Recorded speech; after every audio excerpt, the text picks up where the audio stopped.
빅투입니다. 오랜만에 코로나 이야기를 좀 해보겠습니다. 제가 코로나에 대해 이야기를 할 때는 보통 좀 더 자세한 데이터를 보여드리면서 말씀을 드리는데 오늘은 그냥 직관적으로 그림만 보여드리겠습니다. 지금 보시는 그래프는 신종 코로나의 1일 확진자 수 그래프입니다. 구글에 검색하시면 같은 그래프를 보실 수 있습니다. 이 그래프는 1일 사망자 수 그래프입니다. 마찬가지로 구글에서 검색하시면 보실 수 있습니다. 둘을 겹치면 이렇게 되겠죠. 이 그래프는 원본 그래프는 아니고 제가 날짜를 맞춰 편집한 그래프입니다. 작년 7월 1일과 올해 8월 16일을 기준으로 삼아 두 그래프 가로축 날짜를 똑같이 맞춘 겁니다. 그러니까 가로축은 날짜를 맞춘 것이고 파란색 그래프가 1일 확진자 수 그래프고 왼쪽 세로축을 사용합니다. 검정색 그래프가 1일 사망자 수 그래프고 오른쪽 세로축을 사용합니다. 각각 날짜에 올라가 있는 막대는 그 날짜에 해당하는 확진자나 사망자 수를 말하고 선으로 그어져 있는 그래프는 7일 평균값을 이야기하는 겁니다. 보시면 사망자와 확진자의 그래프 형태가 정확히 일치하지는 않는데 일반적으로 코로나 사망자의 경우 확진 후 며칠이 지나야 사망을 하기 때문에 확진자 수가 증가한 후 며칠이 지나야 사망자 수가 증가함을 알 수 있습니다. 그러니까 이 그래프의 가로축을 좀 옮겨서 사망자 수와 확진자 수 그래프를 며칠 정도 차이 나게 만들면 직관적으로 보기 괜찮은 그래프가 나옵니다. 대략적으로 봤을 때 감염자가 많이 늘어나고 며칠 정도 지나면 사망자가 많이 늘어남을 알 수 있습니다. 어느 정도 상관이 있는 겁니다. 그런데 눈여겨볼 부분이 있습니다. 작년에는 감염자가 조금만 늘어도 사망자가 똑같이 널뛰기를 했습니다. 여기는 작년 9월입니다. 감염자가 늘어났더니 사망자도 거기에 맞춰 확 늘었습니다. 여기는 작년 12월 그래프입니다. 역시 감염자가 늘어나면서 사망자도 많이 늘어나는 겁니다. 감염자가 늘어나고 나서 며칠이 지나고 나면 사망자가 늘어난다.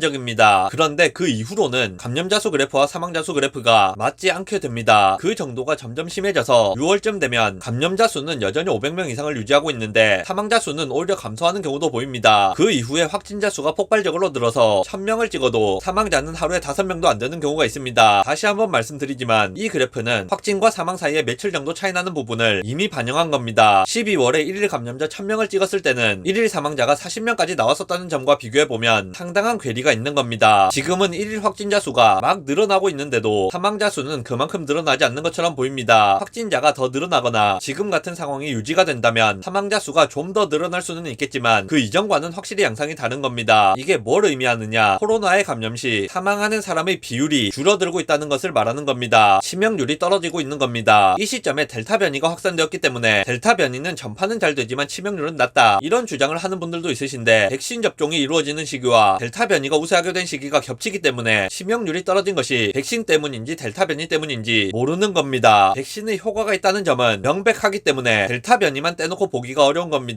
그리고 이미 인구의 상당히 많은 부분이 백신을 맞은 상태이기 때문에 앞으로도 델타 변이 자체의 치명률 데이터는 기존의 변이들과 객관적으로 비교할 수가 없습니다. 델타 변이 자체의 치명률을 기존 변이들과 비교하려면 백신을 안 맞은 사람들끼리 비교를 해야 하는데 그런 데이터는 구할 수도 없고 전체 데이터를 그 부분만 잘라 쓰게 되면 기본적으로 편향이 되어 있을 가능성이 높을 겁니다. 참고 정도는 할 수 있겠지만 근거가 많이 떨어질 겁니다. 그러니까 델타 변이가 덜 치명적이어서 사망자가 줄어들었다. 이건 좀 어려운 말이라고 생각합니다. 물론 델타 변이의 전염이 잘 되는 이유가 주로 상기도 감염을 일으키기 때문이라는 주장도 있어서 저도 심증적으로는 그렇게 생각합니다만 정확한 근거가 없습니다. 델타 변이 자체의 독성에 대한 주장은 백신 미접종자끼리 비교한 데이터를 내세우지 않는 한 문제가 될 수 있다고 생각합니다. 하지만 어쨌든 결론적으로 생각해볼 때 감염자는 늘고 있고 치명률은 감소하고 있다. 이 팩트는 사실이라고 할 수 있습니다. 그리고 원인이 뭐가 됐든 간에 코로나의 치명률 감소 추세가 이어진다면 희망도 보이는 것이 아닐까 생각합니다. 영상 요약하겠습니다. 현재 코로나 바이러스는 감염이 늘어나고 있지만 치명률은 감소하고 있습니다. 감염이 늘어나고 있다는 점은 나쁜 일이지만 치명률이 감소하고 있다는 점에서는 다행이라고 생각합니다. 여러가지 정황 증거가 있는 것은 사실이지만 치명률 감소는 바이러스 자체의 특성일 수도 있고 다른 조건 때문일 가능성도 있기 때문에 단순히 결과만을 보고 지금 바이러스 자체의 독성이 줄어들었다고 속단하기는 어려울 것 같습니다.